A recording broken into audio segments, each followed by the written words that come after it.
to serve small businesses all around the country. And I think that that's something that our appropriators are looking at, so that the cost-benefit analysis that SBA needs to do when it decides not to collect some cases isn't as pressing for them. So I appreciate your line of questioning. Senator Romney. Thank you. General Ware, with his comment about repaying government loans and being honest with funds that one receives from the government, reminded me of a movie. I don't think I would have ever imagined the circumstance I would be bringing up a movie named Nacho Libre, but in that humorous comedy, there was an occasion when someone was stealing the chips that were going to be going to the orphanage, and the main character, Jack Black, said, "These are the Lord's chips, so you can't steal the Lord's chips." And he said it with a most interesting accent, which I won't try and imitate. Of course I watched that movie more than once. And somehow, I mean, I understand the sense that taking money from a church is stealing from God, and the book of Malachi talks about the punishments for that. But I also think stealing from the government falls not far behind, in that we're stealing the resources of people who've worked and have put aside what they have earned to help our government. And for people to steal from that, either by not paying back a loan or by being dishonest in their use of the funds, is something I find quite extraordinary. And we have a responsibility to try and minimize that. And I'm going to ask about who it is that's doing it. From your experience, is it small-time individuals that like, oh, look, I can make $25,000, I can make $50,000? Is it organized criminals that have a system for doing this? Is it foreign entities, organized or disorganized? And I know it's going to be, I presume it's going to be different for different programs, different for SBA that it might have been for unemployment insurance and so forth. But based on your experience, who are the folks doing this today in these programs? And it may be different than other government programs, but for those associated with the COVID relief programs, who is doing it? And we'll start with, yes, Chairman Horowitz. Yeah, thank you, Senator. Yeah. It's sort of all of the above. Yeah. And the problem is it was so easy for some of these programs that it was almost an invitation to come in. So we have foreign entities. Nobody checked foreign IP addresses to see if they were foreign IP addresses. We have state actors. I mean, they didn't even have to put a U.S. address and so forth down. They could even put in anything, and we just said, oh, okay, here's the money. Nobody checked. In fact, we are trying to the point of controls.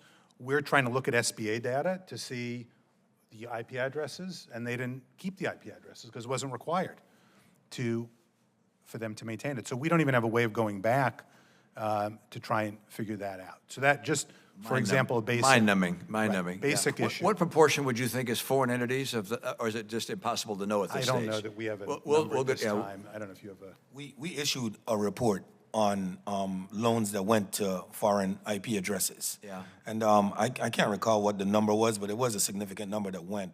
Significant enough that I led a U.S. delegation earlier this year that went to Nigeria to discuss partnerships in getting some of our money back that went to bad actors over there. I wondered why I had stopped receiving investment opportunities from Nigeria. I think I know now. Just to give you a sense also of the opportunistic nature of this, Yeah. for the UI program, we've identified a bunch of Social Security numbers that were used across various states. We have one number that was used in more than 40 states because the states didn't speak to one another, and that program is so decentralized. So we see this in a large and a small scale, and one of the concerns I think we all have is we've trained people at some level to say, go try and defraud a federal program because it's easy to do it. And that's a bad message. Yeah. Mr. Miller, yeah. Yes, we participate in the Department of Justice COVID-19 Task Force. And in that capacity, we look at a number of cases.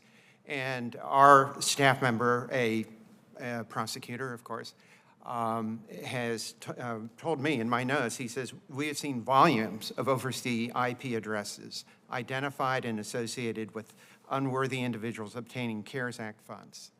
So it's hard to quantify, but we are seeing money going to IP addresses overseas.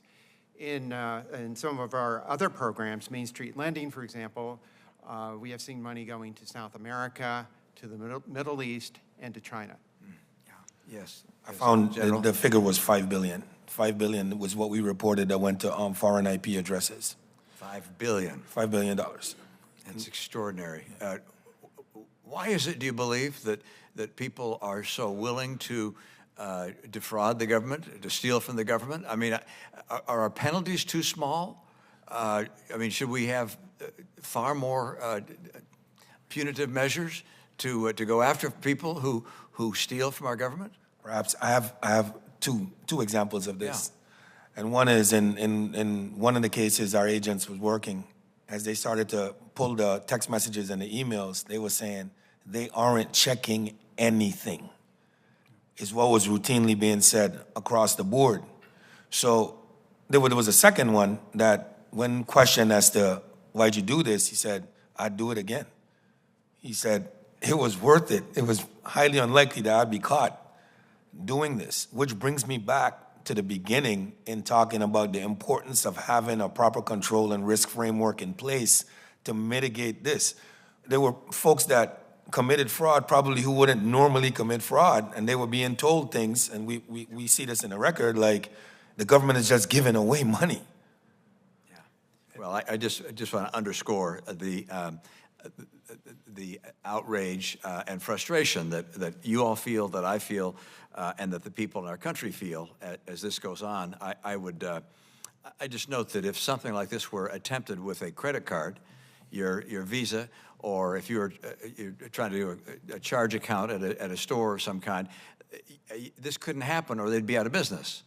And yet it happens with our government all the time, and I wonder why we are singularly ineffective in being able to control this, to the extent that basically every corporation is able to control, or they'd be out of business, or their CEO would be out of a job.